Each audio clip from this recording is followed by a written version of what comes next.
Okay, so Srap's here, and this is a video where I'm going to prove some of these laws. And so what I'm going to start off with is I'm going to define some variables here. I'm going to say that x is equal to a to the power m. So I also know by if I change to the changes to logarithms, I can say log to the base a of x is equal to m. Similarly, I'm going to define y is equal to a to the power of n. And so if I rewrite that in logs, I get log base a, to the power, or to the y is equal to n. And so these are equivalent and those are equivalent.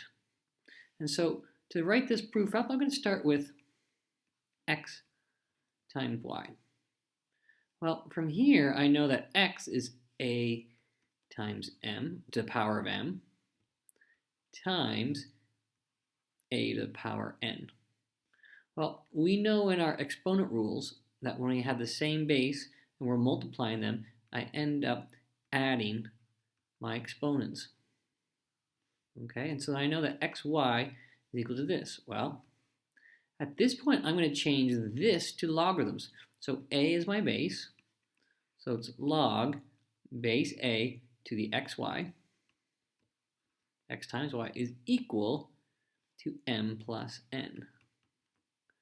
Well, I know that m, though, is equal to this value here of log base a x plus, and I know n is equal to this scenario here, is equal to log base a y. And so now I've just proven for you where the product property comes from for logarithms. Okay? And so I'm going to take this information here and let's do a similar proof for us doing the quotient rule, the quotient property.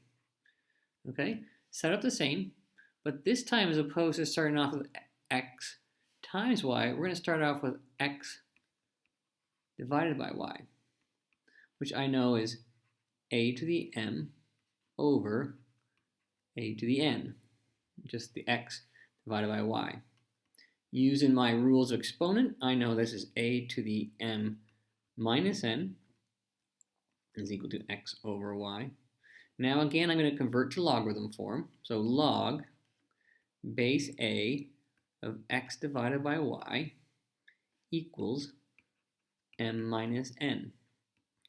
Well, I recall from here, m is just log base a x minus log base a y from n here. Okay, and so there's the quotient property for logarithms. When we divide the logarithms, we end up subtracting them. And then finally, the product or the power scenario is, again, I'll define x is equal to a to the power m, which also means that log base a x is equal to m.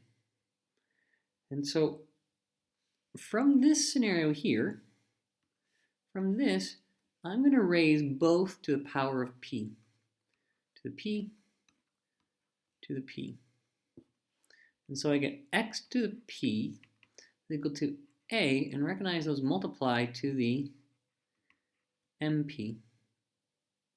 And so now what I'm going to do is I'm going to take my a as a base, this is the exponent, and I'm going to work on that. I'm going to change to the logarithm. So log base a x to the power of p is equal to m times p.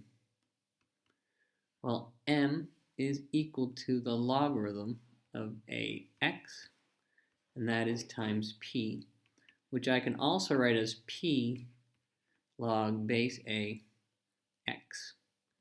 And so there you have all the three logarithm properties showing you where they came from.